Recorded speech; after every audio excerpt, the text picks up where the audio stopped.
এই জুরাইস, কোথায় যাচ্ছিস? এদিকে আয়, তোর সাথে কথা আছে।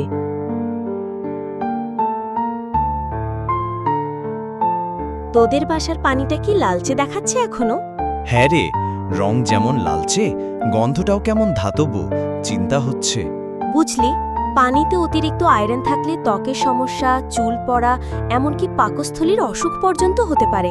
আসলেই তো, আমার আম্মুর স্কিনে চুলকানি হচ্ছে আর আমার দাঁতগুলো হলদে দেখাচ্ছে একটু। এই জন্যই তো আমি আমাদের বাসায় আরও ফিল্টার লাগিয়েছি।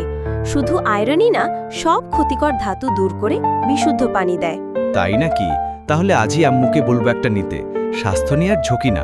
আরও ফিল্টার তো আয়রন সরায়, কিন্তু অন্য সমস্যাগুলার কি? তা তো জানিস, আরও ফিল্টার শুধু আয়রন না, ব্যাকটেরিয়া, ভাইরাস, এমনকি ক্ষতিকর কেমিক্যালও দূর করে। সিরিয়াসলি? মানে এখনকার পানিতে তো শুধু ধুলো ময়লাই না, অদৃশ্য জীবাণুও থাকতে পারে। ঠিক তাই। আর আরও ফিল্টার খারাপ গন্ধও দূর করে, এমনকি প্রয়োজনীয় মিনারেল ব্যালেন্সও ঠিক রাখে। তাইলে বুঝতেই পারছি, স্রেফ ফুটিয়ে পানি খেলে আর চলে না। একদম না, আধুনিক জীবন মানেই আধুনিক বিশুদ্ধিকরণ প্রযুক্তি। শোন, তুই কিন্তু অবশ্যই অ্যাকোয়াগার্ড ওয়াটার টেকনোলজি থেকে রিভার্স অসমোসিসের ওয়াটার পিউরিফায়ার মেশিন নিবি।